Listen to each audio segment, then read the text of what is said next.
السلام علیکم. محمد اظہر صدیق اپنے پروگرام میس ویوز کے ساتھ حاضر خدمت ہے. چیزیں بہت تیزی سے تبدیل ہو رہی ہیں اور آپ عجیب و غریب سی کہانیاں سن رہے ہیں. آپ کو انسرٹنٹی اتنی نظر آ رہی ہے, ہمیں سمجھ ہی کچھ نہیں آ رہا کیا کیا ہونا ہے. کچھ عدالتی باتیں ہوں گی اور کچھ ملک ریاض صاحب کے حوالے سے جو افواہیں اٹھ رہی ہیں, میں نے کچھ اپنے تئیں تحقیق اس کی میں اس پہ گفتگو کر سکوں گا. 9 مئی کے آپ کو پتہ ہے کیسز چل رہے ہیں ایز اٹ از ہی, اور وہ اسی طرح معاملات انسداد دہشت گرد کی کوٹوں میں کس سمت میں چل رہے ہیں. نوٹس ہو گیا سائفر کے کیس میں, عمران خان صاحب کے میں, اور فرد جرم والا اور کواشمن والی جو کیس تھا سپریم کورٹ کے اندر, اس میں کوئی جنرل پرویز مشرف کے حوالے سے جو کیس تھا اپیل لاہور ہائی کورٹ کے فیصلے کے خلاف, وہ معاملہ چل رہا ہے سپریم کورٹ کے سامنے. کوشش کروں گا احاطہ کروں آہستہ آہستہ چیزوں کا, سارا کچھ زیادہ لمبا نہ معاملہ رہے, اور میری کوشش ہوگی کہ میں تقریباً ہر ایشوز کے اوپر یہ کوئی نہ کوئی بات کر لوں تو بڑی آسانی رہے گی. سب سے پہلے تو معاملہ ہے سائفر ضمانت کے حوالے سے. نوٹس ہو گیا ہے وفاقی حکومت کو اور ایف آئی اے کو, چونکہ ایف آئی اے اس میں تفتیشی ادارہ ہے اور بڑا زبردست یعنی اچھی بحث کی ہے, اور انکوائری میں کچھ سوالات پوچھے گئے کہ شریک ملزم کا کردار تفتیش میں طے کیا جائے گا.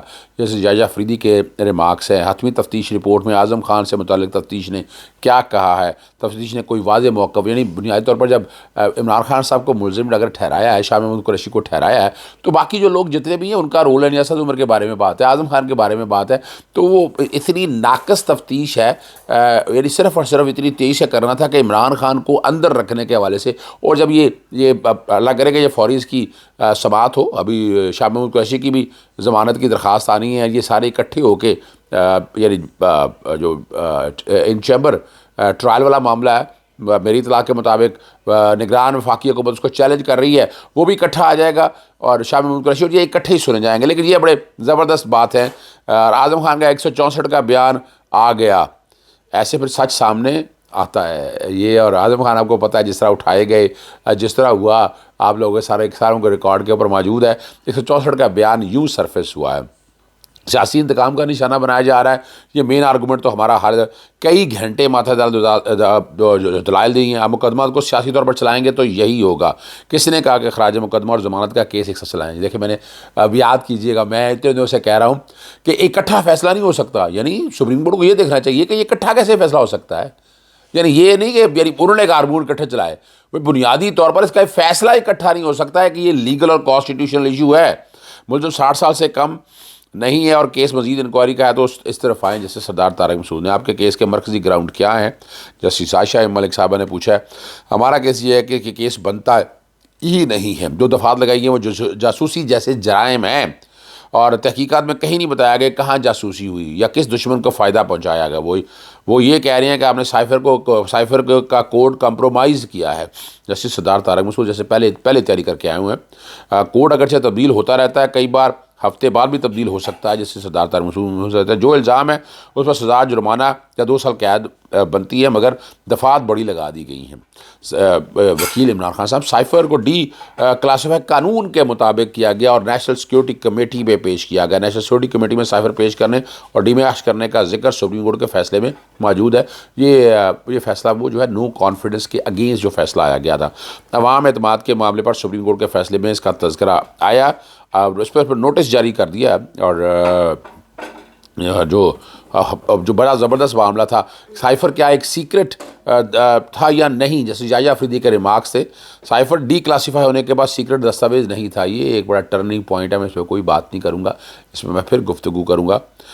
ڈی کلاسیفائی ہونے سے پہلے کیا سائفر کو ملزم نے دکھایا؟ اس دوران سائفر کو کسی کو نہیں دکھایا گیا.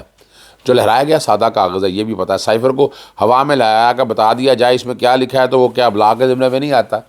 اب یعنی سادہ کاغذ کا کہہ کے اب جیسے سردار طارق مسعود اپنا مائنڈ دے رہے ہیں, اور جو خدشات اس حوالے سے ہیں جو عام لوگوں کے جو بتایا جو جا رہا تھا وہ تو اب نظر آ رہا ہے. جو ریمارکس سے کچھ چیزوں میں کلیئرٹی تو آ رہی ہے. ابھی ہم ملزم کا ٹرائل نہیں کر رہے ہیں, جیسے جائجہ فریدی نے بڑی زبردست بات کی, اور یوں جو معاملہ ہے. اب میں اگلا جو اہم معاملہ ہے نا, وہ میں پہلے گفتگو کرنا. اچھا, یہاں جو بات کرنی چاہیے نا, وہ ضروری جو ہے نا، پہلے میں چاہوں گا ملک ریاض کی، میں بھول نہ جاؤں آخر میں، پھر آپ کئی دفعہ ایسا ہوتا ہے آپ اس وقت تک دیکھتے نہیں ہیں چیزوں کو۔ ملک ریاض صاحب کا بھی میں ایک لیٹر آپ کے سامنے، نیشنل کرائم ایجنسی کا لیٹر میں آپ کے سامنے شیئر کرنے لگا ہوں۔ یہ لیٹر ہے، تاریخ اس پہ لکھی ہوئی ہے جناب 22 نومبر 2019۔ یہ اینڈریو ڈیلز نے لکھا ہے، ہیڈ آف کمپلائنس مشرق بینک کو لکھا ہے کہ جہاں اکاؤنٹ جو ہیں وہ ڈی فریز کر دیے گئے تھے۔ یہ دیکھیں، اگر تو یہ کرائم تھا تو اس کرائم کو سامنے رکھتے ہوئے یہ سول لائبلٹی ایڈجسٹ ہوتی ہے، یہ کرائم کے کانٹیکس میں ہے، بڑی سمپل سی بات ہے۔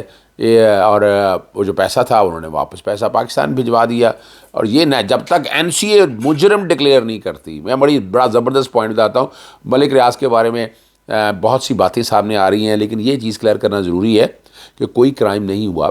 اگر کرائم ہوا ہے، میں ایک بات کر رہا ہوں کہ اگر یہ کرائم ہوا ہے تو یہ کرائم پہ پھر سزا دینی چاہیے تھی، کورٹ کا آرڈر آنا چاہیے تھا، کورٹ کا آرڈر ہونے کے بعد یہ پیسے آنے چاہیے تو ابھی تو ہوا ہی کچھ نہیں ہے، اور پیسہ جو ہے وہ حکومت پاکستان کے پاس آ گیا۔ کون سا؟ اور اس میں عمران خان کو ایکیوز کرنا، باقی لوگوں کو ایکیوز کرنا، یہ کیس میں ہے کچھ نہیں، الٹیمیٹلی نکلنا کچھ نہیں ہے۔ وجہ یہ ہے کہ دونوں طرف بات چل رہی ہے، بیریئر ٹاؤن کا کیس بھی لگا ہوا ہے، اور ساتھ ساتھ نیب بھی اس معاملے کو دیکھ رہی ہے، نیب بھی انکوائری کر رہی ہے۔ لیکن یہ لیٹر جو ہے نا بہت اہم ہے نیشنل کرائم ایجنسی کا، اور یہاں کچھ باتیں ملک ریاض صاحب کے بتا رہی میں، انٹرویو ریکارڈ ہو گیا، پتہ نہیں جیسے ساگر نثار صاحب کا، پتہ نہیں بہت سی باتیں ہو رہی ہیں۔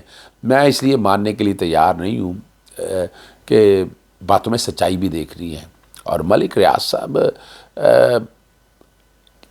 حیران کن بات ہے کہ اگر یہ اس طرح کے ٹاپک اور اس طرح کی گفتگو ہو کے کچھ ملتا ہو، یعنی یہ ثابت کر رہا ہے کہ عمران خان کو کارنر نہیں لگایا جا رہا، عمران خان کو بیک فٹ پہ نہیں لے جایا جا رہا، اور اگر ان کا بیک فٹ لے کر جانا ہے تو اس کے لیے حالات بنائے جا رہے ہیں، بتایا جا رہا ہے کہ ایسے، یعنی یہ ایک ہوا بنانے کی کوشش کی جا رہی ہے۔ اور ہم پچھلے اب ڈس انفارمیشن نہیں ہے یہ کیا اس پہ سپریم کورٹ نوٹس یا پیمرا نوٹس نہیں لے گی؟ یہ ڈس انفارمیشن جو پھیلائی جا رہی ہے، اس ڈس انفارمیشن کے کوئی نہ کوئی ایکشن بنتا ہے نا، لیکن نہیں، کوئی ایکشن ہوتا نظر نہیں آ رہا۔ لیکن میری جو ریسرچ ہے، جو میری اطلاعات ہیں، ابھی ایسی کوئی بات ہے نہیں ہے۔ ایک بات جو میں وہ ذکر کرتا چلوں، غیر ملکی شہریوں کی وطن واپسی کا معاملہ بڑا اہم ہے۔ چیمبر اپیل 20 نومبر کی سماعت کا تحریری حکم جاری کر دیا ہے۔ اعتراضات جو اٹھائے ہیں قانونی نوعیت کے ہیں، جائزہ عدالت کو لینا چاہیے، اور چیمبر اپیل منظور کی جاتی ہے، اور کھلی سماعت یعنی مین کیس جو ہے نا وہ سپریم کورٹ میں لگانے کا حکم دیا۔ جیسے شاہجہاں افریدی نے افغان شہریوں کے وطن واپسی کے خلاف یہ اپیل پر ان چیمبر سماعت کی تھی، فرحت اللہ بابر سمیت دیگر نے اس پر سماعت کی، اور باقی ابھی تک اس طرح کی جتنی کانسٹیٹیوشن پٹیشن فائل کی ہیں وہ ان پہ غالباً ابھی تک شاید اعتراضات ہی لگے ہوئے ہیں، کیس آگے بڑھ نہیں سکا ہے۔ پرویز مشرف والا جو معاملہ ہے وہ سنگین غداری کا کہتا ہے، میں آج تک سنگین غداری سمجھ نہیں سکا۔ ایک چیز میں آپ کے سامنے بتاتا چلوں، دیکھیں جو فیصلہ ہے نا اسپیشل کورٹ کا، وہ یہاں چیلنج نہیں ہوا۔ میں پھر بتاتا چلوں، یہاں یہی تو چیز ہے کہ ریٹ دیکھ لی جائے اور پریئر دیکھ لی جائے، بنیادی طور پر کانسٹیٹیوشنل ایشو تھے۔ نمبر ایک کہ کیا کورٹ جو ہے وہ قانونی تھی، قانون کے مطابق بنی تھی، نمبر 1 یہ لیگل سوال ہے۔ اور کیا کابینہ کی منظوری لی گئی تھی، کیا ملزم کے پیچھے ٹرائل، یہ بات ہو رہی ہے متعلقہ پروویژنس کی، قانون کی، ٹرائل ہو سکتا ہے، یہ والا قانونی سوال ہے۔ جورسڈکشن والا سوال تو بات ہے نا کہ اگر آپ اس فیصلے کو چیلنج کر، ہم نے تو اس فیصلے کو چیلنج ہی نہیں کیا ہوا تھا، ہم نے تو بات بڑی واضح طور پر یہ وہ سوالات اٹھائے ہوئے تھے، اور یعنی ٹرائل ان ایبسینشیا ہو سکتا ہے کہ نہیں ہو سکتا، یہ وہ بڑے اہم سوال ہیں جو عدالت کے سامنے تھے۔ بہرحال انہوں نے 3 رکنی بینچ نے سماعت کی کہ لاہور ہائی کا جو دائرہ اختیار تھا وہ حیران کن ہے۔ لاہور ہائی کورٹ نے 3 ججز کے خلاف ریٹ جاری کر دی، اور 3 یہ لاہور ہائی وہ ہائی کورٹ کے ججز نہیں تھے، اسپیشل کورٹ کے ججز تھے، اور اس میں بڑی واضح طور پر بات موجود ہے، اسپیشل کورٹ کا جج ہائی کورٹ کا کیوں نہ ہو تو وہ ہائی کورٹ کا اختیار استعمال نہیں کرتا ہے۔ اور جسٹس اعظم نے کہا کہ کیا وفاق نے بھی دائرہ اختیار پر اعتراض نہیں کیا؟ جسٹس منصور نے سوال کیا، عدالتی معاون نے بھی کچھ نہیں کہا، وہ سب ایک پیج تھے، سیم پیج پر تھے، کیا کوئی آئینی دستاویز ہے ہے. حامد خان صاحب نے بتایا کہ سپریم کورٹ نے خصوصی عدالت کو کارروائی کو آگے بڑھانے کا حکم دیا تھا. سپریم کورٹ نے کہا تھا ملزم سرنڈر نہ بھی کرے تو کارروائی چلائی جا سکتی ہے.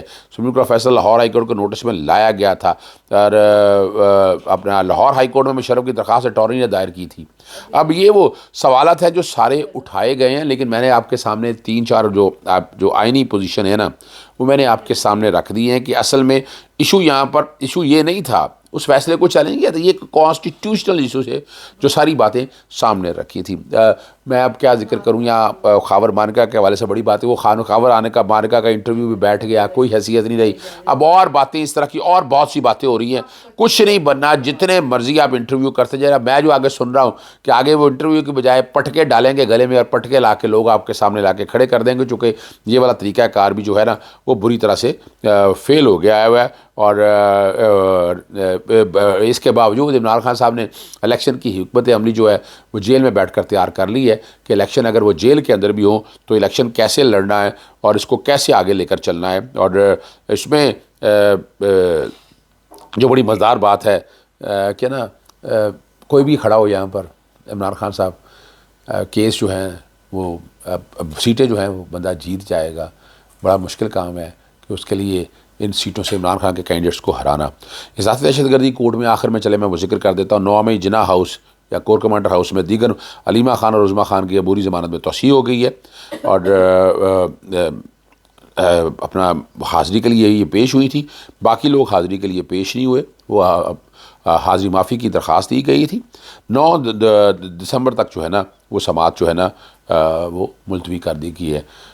گجرانوالہ میں اس ذاتی دہشت گردی کی کوٹ کے اندر جو بات سامنے آئی ہے، شاہ محمود قریشی اور دیگر پی ٹی آئی رہنماؤں کو ملزم نامزد کر دیا ہے. 9 مئی کے واقعے میں 50 ملزمان کو عدالت نے 27 نومبر کو طلب کیا ہے اور عمران خان اور 10 رحمان سازش کے تحت مقدمات درج کیے گئے ہیں. پرویز الہی کو بھی نامزد کیا گیا ہے. یہ آپ کے سامنے چیزیں موجود ہیں. اجازت چاہتا ہوں. السلام علیکم. اللہ حافظ. پاکستان زندہ باد.